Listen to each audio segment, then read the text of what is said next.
Bonsoir à toutes et à tous, je suis ravie de vous retrouver pour une nouvelle émission de Voyage au bout de la nuit. Bienvenue sur C8, c'est l'heure de vos lectures nocturnes. Alors ce soir, je suis ravie parce que nous allons découvrir ou peut-être redécouvrir pour certains d'entre vous un roman peu connu d'Honoré de Balzac, La femme de 30 ans. Ah, la femme de 30 ans. Bon, moi, tout de suite, ça évoque mon jeune âge. Aïe, aïe, aïe, ça pique. Et oui, je viens d'avoir 30 ans. Bon, c'est pas très intéressant, vous en fichez sûrement.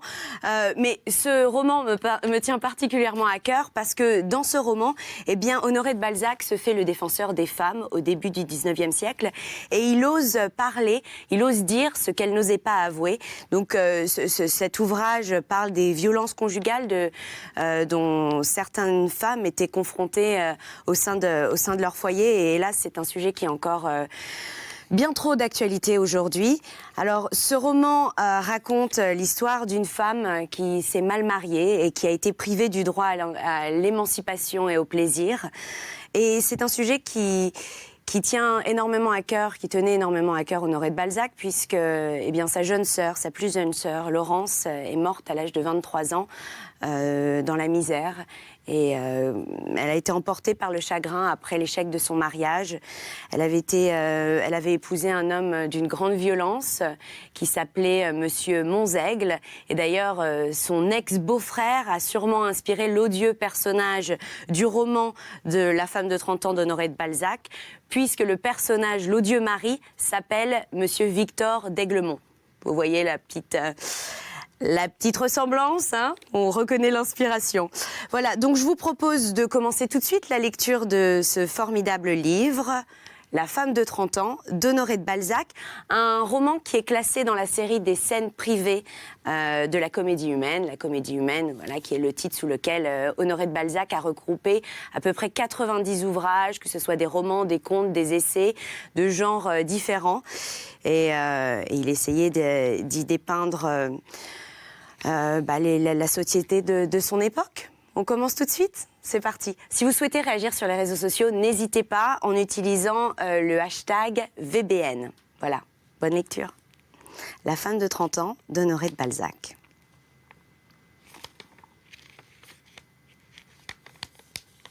Premier chapitre, première faute.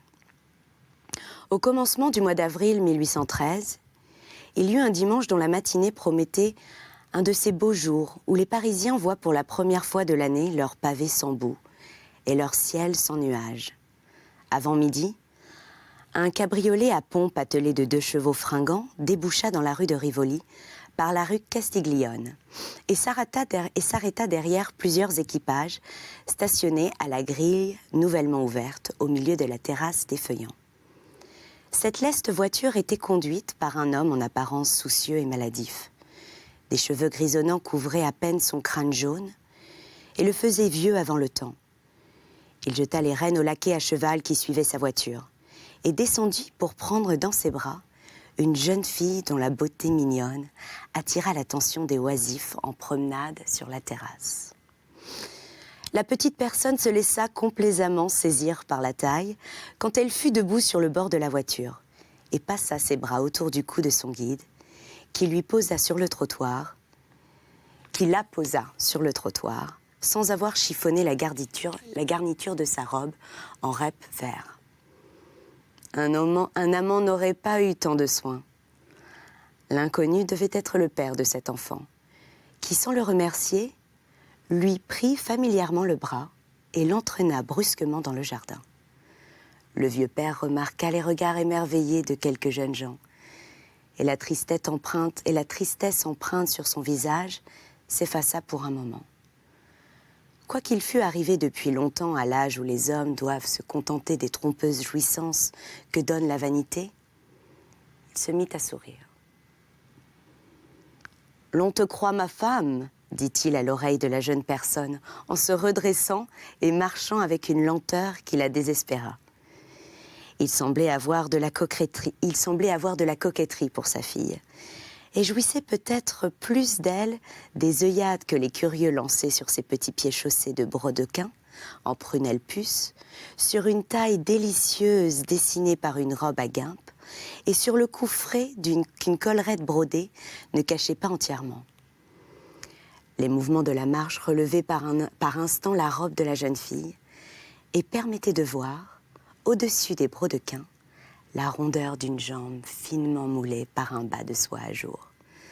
Aussi, plus d'un promeneur dépassa le couple pour admirer ou pour revoir la jeune figure autour de laquelle se jouaient quelques rouleaux de cheveux bruns et dont la blancheur et l'incarnate étaient rehaussées autant par les reflets du satin rose qui doublait une élégante capote que par le plaisir et l'impatience qui pétillaient dans tous les traits de cette jolie personne.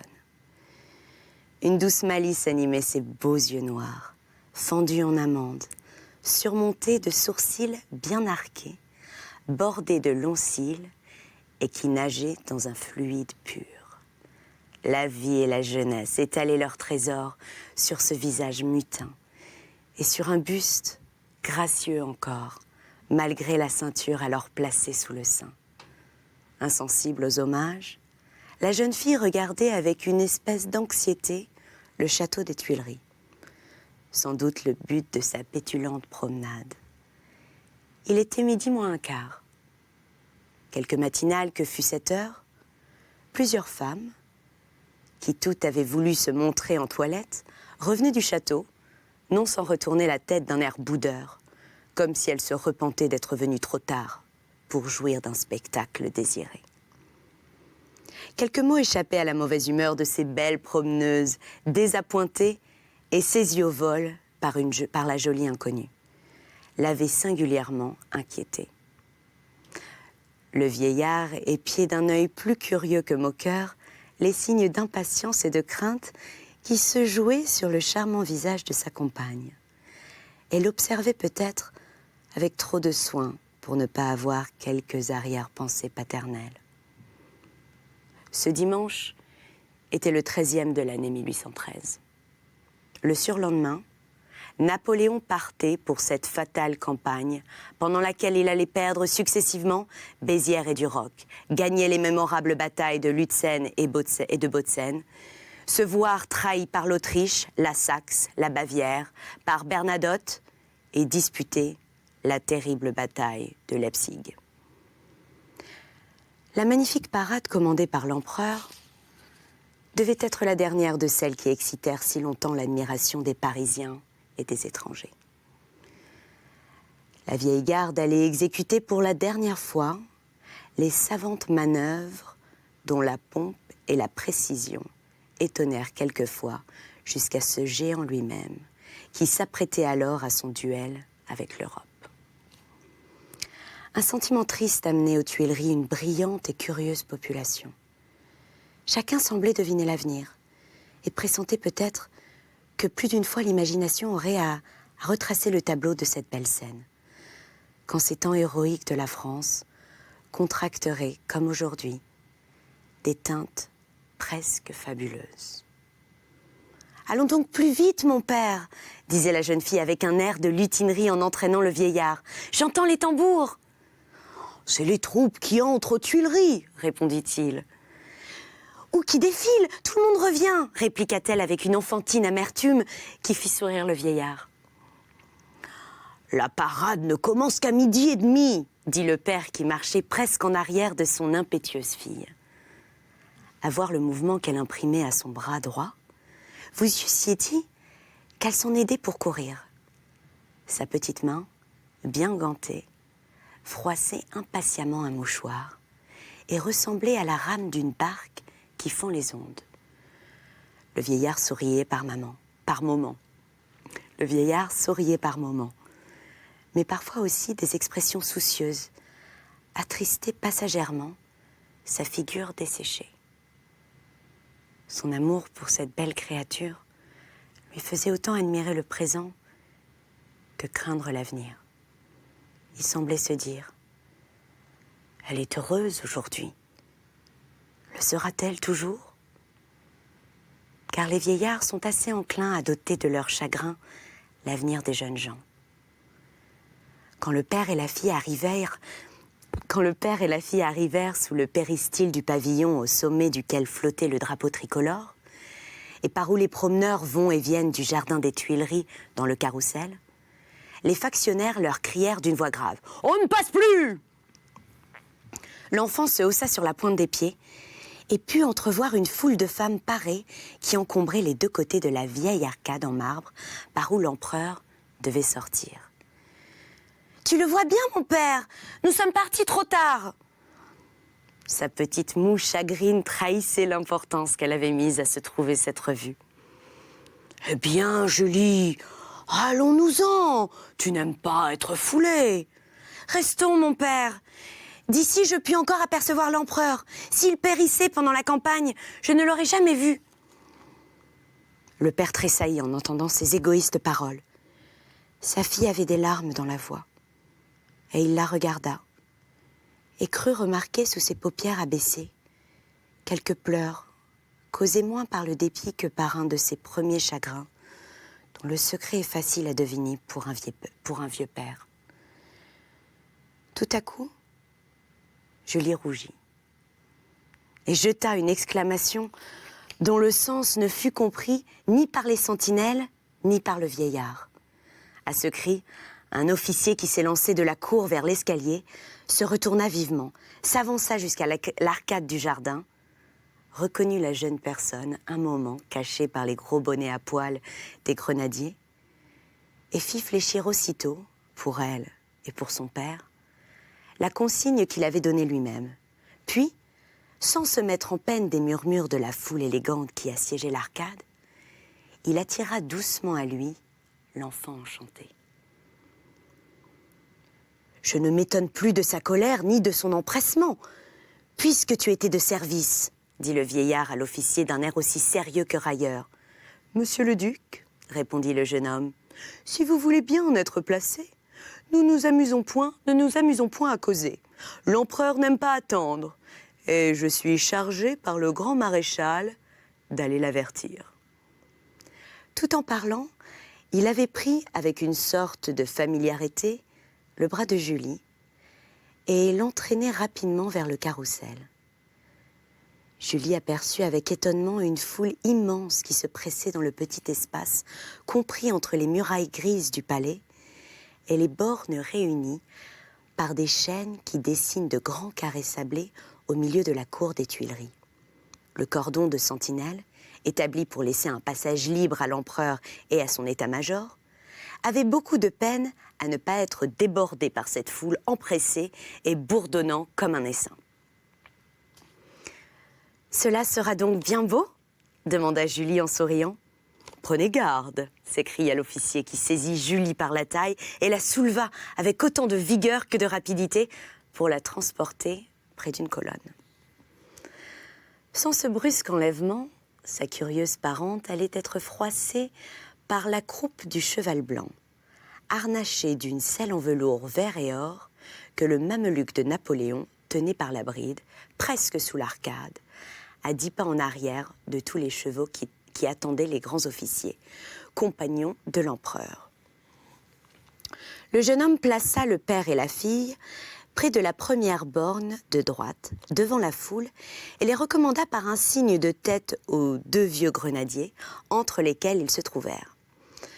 Quand l'officier revint au palais, un air de bonheur et de joie avait succédé sur sa figure au subit effroi que la reculade du cheval y avait imprimé. Julie lui avait serré mystérieusement la main, soit pour le remercier du petit service qu'il venait de lui rendre, soit pour lui dire « Enfin, je vais donc vous voir ».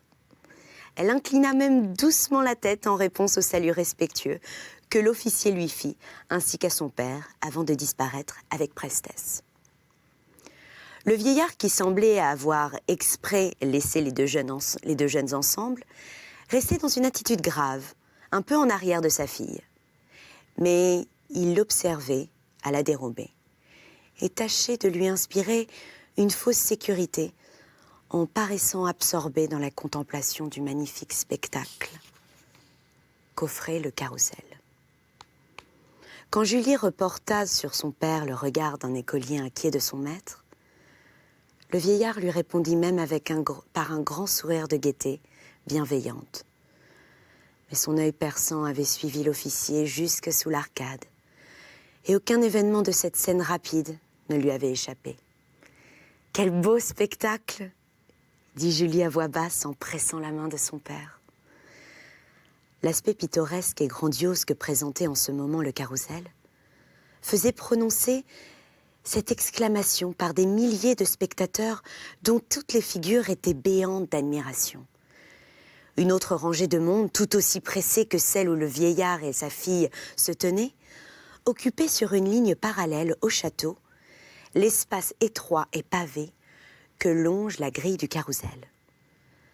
Cette foule achevait de dessiner fortement, par la variété des toilettes de femmes, l'immense carré long que forment les bâtiments des Tuileries, et cette grille alors nouvellement posée.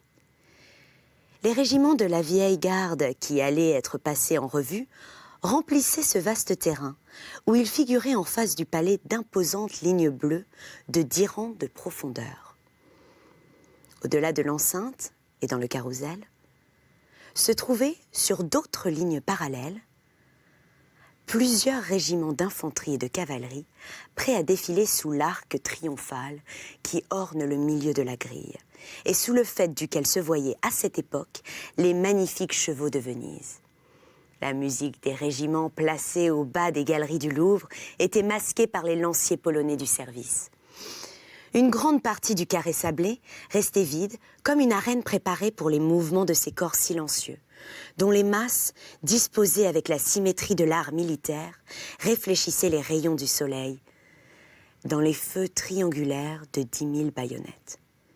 L'air, en agitant les plumées des soldats, les faisait ondoyer comme les arbres d'une forêt, courbés sous un vent impétueux. Ces vieilles bandes, muettes et brillantes, offraient 1000 contrastes de couleurs, dus à la diversité des uniformes, des parements, des armes et des aiguillettes. Cet immense tableau, miniature d'un champ de bataille avant le combat, était poétiquement encadré, avec tous ses accessoires et ses accidents bizarres, par les hauts bâtiments majestueux, dont l'immobilité semblait imitée par les chefs et les soldats. Le spectateur comparait involontairement ces murs d'hommes à ces murs de pierre.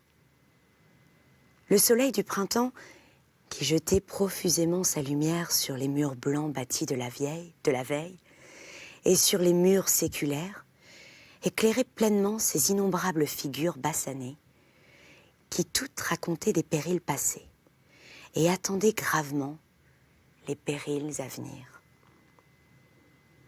Les colonnes de chaque régiment allaient et venaient seules devant les fronts que formaient ces hommes héroïques.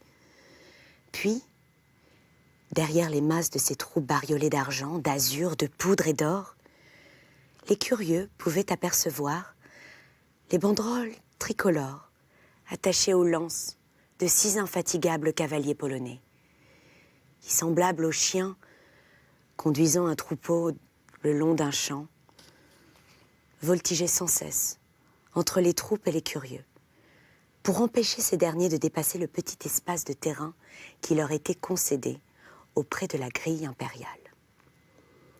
À ces mouvements près, on aurait pu se croire dans le palais de la Belle au bois dormant. La brise du printemps qui passait sous les bonnets à longs poils des grenadiers attestait l'immobilité des soldats, du même que le sourd murmure de la foule accusait leur silence. Parfois seulement le retentissement d'un chapeau chinois ou quelques légers coups frappés par inadvertance sur une grosse caisse et répétés par les échos du palais impérial ressemblaient à des coups de tonnerre, lointains, qui annoncent un orage. Un enthousiasme indescriptible éclatait dans l'attente de la multitude. La France allait faire ses adieux à Napoléon. À la veille d'une campagne dont les dangers étaient prévus par le moindre citoyen. Il s'agissait cette fois, pour l'Empire français, d'être ou de ne pas être. Cette pensée semblait animer la population citadine et la population armée qui se pressait également silencieuse dans l'enceinte où planait l'aigle et le génie de Napoléon. Ces soldats, espoir de la France, ces soldats, sa dernière goutte de sang, entrait aussi pour beaucoup dans l'inquiète curiosité des spectateurs. Entre la plupart des assistants et des militaires, ils se disaient des adieux peut-être éternels. Mais tous les cœurs, même les plus hostiles à l'empereur, adressaient au ciel des vœux ardents pour la gloire de la patrie. Les hommes les plus fatigués de la lutte commencée entre l'Europe et la France avaient tous déposé leur haine en passant sous l'arc de triomphe, comprenant qu'au jour du danger, Napoléon était toute la France. L'horloge du château sonna une demi-heure. En ce moment, les bourdonnements de la foule cessèrent et le silence devint si profond que l'on eût entendu la parole d'un enfant. Le vieillard et sa fille, qui semblaient ne vivre que par les yeux, distinguèrent alors un bruit d'éperons et un cliquetis d'épées qui retentirent sous le sonore péristyle du château. Un petit homme assez gras, vêtu d'un uniforme vert, d'une culotte blanche et chaussé de bottes à l'écuyère, parut tout à coup, en gardant sur sa tête un chapeau à 3 cornes, aussi prestigieux que l'homme lui-même. Le large ruban rouge de la Légion d'honneur flottait sur sa poitrine. Une petite épée était à son côté. L'homme fut aperçu par tous les yeux, et à la fois de tous les points dans la place. Aussitôt, les tambours battirent au chant, les 2 orchestres débutèrent par une phrase dont l'expression guerrière fut répétée sur tous les instruments, depuis la plus douce des flûtes jusqu'à la grosse caisse. Ah, ce belliqueux appel! Les âmes tressaillirent, les drapeaux saluèrent, les soldats présentèrent les armes par un mouvement unanime et régulier qui agita les fusils depuis le premier rang jusqu'au dernier dans le carrousel. Des mots de commandement s'élancèrent de rang en rang comme des échos. Des cris de « Vive l'empereur !» furent poussés par la multitude enthousiasmée. Enfin, tout frissonna, tout remua, tout s'ébranla. Napoléon était monté à cheval.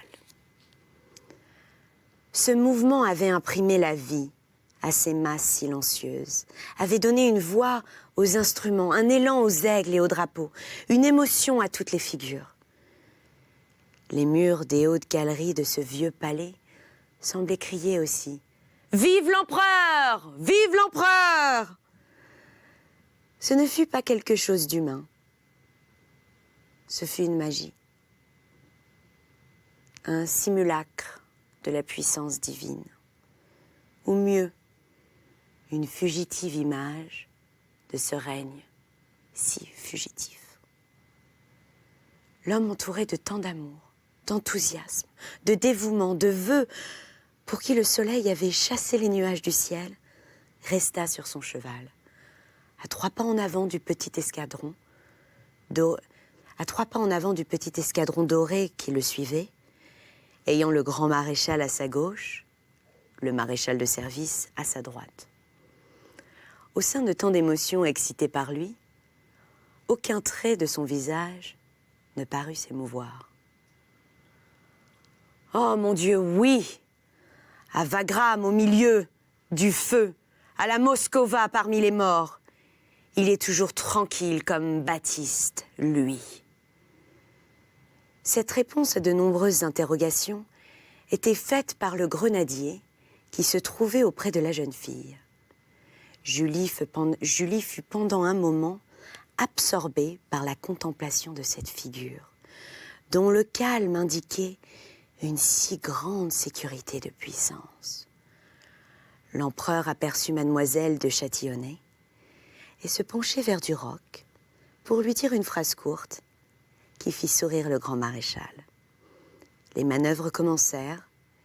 Si jusqu'alors la jeune personne avait partagé son attention entre la figure impassible de Napoléon et les lignes bleues, vertes et rouges des troupes, en ce moment, elle s'occupa presque exclusivement au milieu des mouvements rapides et réguliers exécutés par ces vieux soldats, d'un jeune officier qui courait à cheval parmi les lignes mouvantes et revenait avec une infatigable activité vers le groupe à la tête duquel brillait le simple Napoléon. Cet officier montait un superbe cheval noir et se faisait distinguer au sein de cette multitude chamarrée par le bel uniforme bleu de ciel des officiers d'ordonnance de l'empereur. Ses broderies pétillaient si vivement au soleil et les graides de son shako étaient étroits et longs, en recevaient de si fortes lueurs que les spectateurs durent le comparer à un feu follet, à une âme invisible chargée par l'empereur d'animer, de conduire ses bataillons dont les armes ondoyantes jetaient des flammes, quand, sur un seul signe de ses yeux, il se brisait, se rassemblait, tournoyait comme les ondes d'un gouffre ou passait devant lui comme ces lames longues, droites et hautes que l'océan, courroucé, dirige sur ses rivages. Je vous propose de cesser la lecture de La femme de 30 ans d'Honoré de Balzac. Je vous retrouve pour la suite dans une prochaine émission. J'étais ravie de lire ce passage avec vous. Je vous souhaite une très très belle nuit. Je vous retrouve un petit peu plus tard. Au revoir.